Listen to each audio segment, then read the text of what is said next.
Hello friends, എല്ലാവർക്കും ചെമ്പനിപ്പൂവിൻ്റെ പുതിയൊരു വീഡിയോയിലേക്ക് സ്വാഗതം. നമ്മുടെ ചെമ്പനിപ്പൂവിൽ വരാനിരിക്കുന്നൊരു ഭാഗത്തിൻ്റെ വീഡിയോ ആണ് ഞാൻ ചെയ്യുന്നത്. അതായത് നമ്മുടെ ചെമ്പനിപ്പൂവിൻ്റെ തമിഴ് റീമേക്കായ സിറകടിക്ക് മാസയിലെ ഭാഗങ്ങളാണ് ഞാൻ പറയുന്നത്. അതുതന്നെയാണ് നമ്മുടെ ചെമ്പനിപ്പൂവിൽ കാണിക്കുന്നത്. അപ്പോൾ നമ്മുടെ ചടങ്ങുമായിട്ട് വരുന്ന കണ്ടിന്യൂസ് ആയിട്ട് വരുന്നൊരു ഭാഗത്തിൻ്റെ വീഡിയോ ആണ് ഞാൻ പറയുന്നത്. ഇപ്പം നമ്മുടെ മധുസൂദൻ്റെ മഹിമയുടെയൊക്കെ ഒരു പെരുമാറ്റം കഴിഞ്ഞാൽ രണ്ടെണ്ണം പൊട്ടിക്കാനായിട്ട് നിങ്ങൾക്ക് തോന്നിയിട്ടില്ലേ? എനിക്ക് നന്നായിട്ട് തോന്നിയിട്ടുണ്ട്. പക്ഷേ ആ ഒരു കാര്യം നമ്മുടെ സച്ച് ചെയ്താൽ എങ്ങനെ ഇരിക്കും, അത് തന്നെയാണല്ലേ നമ്മൾ പ്രതീക്ഷിച്ചുകൊണ്ടിരിക്കുന്നതും. എന്തായാലും ആ ഒരു ഭാഗം നമുക്ക് വരാനിരിക്കുന്നുണ്ട്. അത് എപ്പോഴാണെന്നാണ് ഞാൻ പറയുന്നത് കേട്ടോ. അങ്ങനെ നമ്മുടെ വർഷയുടെ ശ്രുതിയുടെ ചടങ്ങ് നടത്താനായിട്ട് തീരുമാനിച്ചിരിക്കണം. ആദ്യം നമ്മുടെ ശ്രുതിയുടെ ചടങ്ങ് നടത്താനാണ് തീരുമാനിക്കുന്നത്. എന്നാൽ ശ്രുതിയുടെ അച്ഛൻ ലേറ്റായി പോകുന്നതുകൊണ്ട് അങ്ങനെ ഒരാളില്ല എന്ന് ശ്രുതിയെ പോലെ തന്നെ നമുക്കും അറിയാം. ചന്ദ്രയുടെ അടുത്ത് പിടിച്ചു നിൽക്കുന്നതിന് വേണ്ടിയിട്ട് ശ്രുതി ഇറക്കിയ ഒരു കഥാപാത്രമായിരുന്നു നമ്മുടെ ശ്രുതിയുടെ അച്ഛൻ.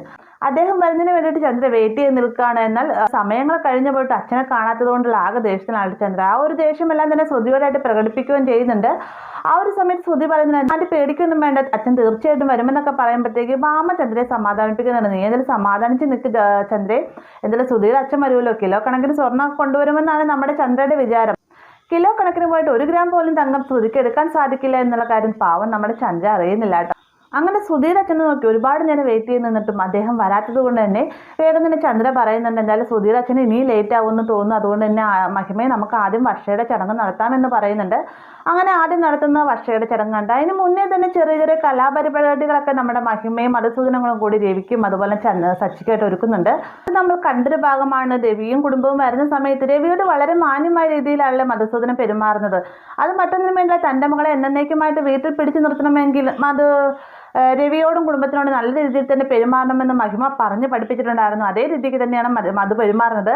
എന്നാൽ എല്ലാവരും മാറി നിൽക്കുന്ന സമയത്ത് മധുസൂദൻ രവിയോടായിട്ട് ചെറിയൊരു ഉപദ്രവം ചെയ്യുന്നുണ്ട്. മറ്റൊന്നുമല്ല, തൻ്റെ തന്നെ ഒരു കൂട്ടാളി രവിയുടെ അടുത്തേക്ക് പറഞ്ഞു വിടുക. അദ്ദേഹം രവിയുടെ അടുത്ത് വന്നിരുന്നതിന് ശേഷം കാലുമേ കാലും വെച്ചിട്ട് മുകളിലിരിക്കുന്ന കാലം കൊണ്ട് നമ്മുടെ രവിനെ തട്ടിക്കൊണ്ടിരിക്കുകയാണ്. ഈ ഒരു കാഴ്ച അശോകൻ കാണുന്ന സമയത്ത് അശോകൻ പ്രതികരിക്കാൻ തുടങ്ങുന്നുണ്ട്.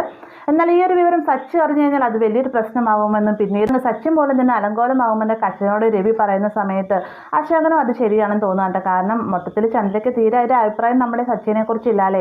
എവിടെ ചെന്നാലും സച്ചി പ്രശ്നങ്ങൾ ഉണ്ടാക്കുമെന്നാണ് ചന്ദ്ര പറയുന്നത്. അതിൽ നിന്നെല്ലാം തന്നെ, അതായത് നമ്മുടെ സച്ചി യാതൊരു പ്രശ്നം ഉണ്ടാക്കില്ല, നല്ലൊരു ക്യാരക്ടറാണെന്ന് തെളിയിക്കുന്നതിന് വേണ്ടിയിട്ടാണ് രേവതി സച്ചിയും കൂട്ടിക്കൊണ്ട് ഒരു മൂലയിൽ പോയിരിക്കുന്നതും. പോരുന്നതിന് മുന്നേ തന്നെ സച്ചിയോടായിട്ട് യാതൊരു പ്രശ്നത്തിൽ നിൽക്കരുത്, അവിടെ എന്ത് പ്രശ്നം ഉണ്ടായാലും സച്ചിയായിട്ട് ഇടപെടരുത് എന്നൊക്കെ പറഞ്ഞുകൊണ്ട് ഓരോ കാര്യങ്ങൾ പറഞ്ഞ് ഏൽപ്പിക്കുന്നു. അതുപോലെ തന്നെ നമ്മുടെ സച്ചി പെരുമാറും ചെയ്യുന്നുണ്ട്. നമ്മുടെ സച്ചിനെ പ്രകോപിപ്പിക്കുന്നതിന് വേണ്ടിയിട്ട് മഹിമ പറഞ്ഞു വിട്ടിരിക്കുന്ന ആൾ വന്ന് സച്ചിയുടെ കാലിൽ ചവിട്ടുമ്പോഴും പുറത്തേക്ക് വന്ന് അടിക്കുമ്പോഴും എല്ലാം തന്നെ സച്ചി അവരോട് ദേഷ്യപ്പെടാതെ തന്നെ ഇനി ഇങ്ങനെയൊന്നും ആവർത്തിക്കരുത്, ആളെ തിരിച്ചറിഞ്ഞു വേണം ഓരോ കാര്യങ്ങളൊക്കെ ചെയ്യാൻ എന്നൊക്കെ പറഞ്ഞ് സമാധാനത്തോട് തന്നെ പറഞ്ഞു വിടുകയാണ്. അങ്ങനെ നമ്മുടെ മഹിമയുടെ പ്ലാനിങ് ഒന്നും നടക്കുന്നില്ല എന്നൊക്കെ ഗതികേട് വരുന്ന സമയത്ത് മധുസൂദനോടായിട്ട് പറയുന്നുണ്ട്, എന്തൊക്കെ ചെയ്തിട്ടും സച്ചി ദേഷ്യപ്പെടുന്നില്ല എന്നൊക്കെ പറഞ്ഞുകൊണ്ടിരിക്കുന്ന സമയത്താണ് മധുസൂദന്റെ കയ്യിലേക്ക് നമ്മുടെ രേവതിയായിട്ട് തന്നെ ഒരു ചൂണ്ടക്കൊളുത്ത് വെച്ചെടുക്കുന്നുണ്ട്. അത് മറ്റൊന്നുമല്ല, പക്ഷേ താലിമാറ്റ ചടങ്ങ് കഴിഞ്ഞതിന് ശേഷം ഇനിയിപ്പോൾ എന്ത് ചെയ്തിട്ടാണ് സച്ചിനെ കെണിയിൽ വീഴ്ത്താൻ പറ്റുക എന്നൊക്കെ പറഞ്ഞ് ആലോചിച്ചുകൊണ്ടിരിക്കുകയാണ് നമ്മുടെ മധുവും മഹിമയും.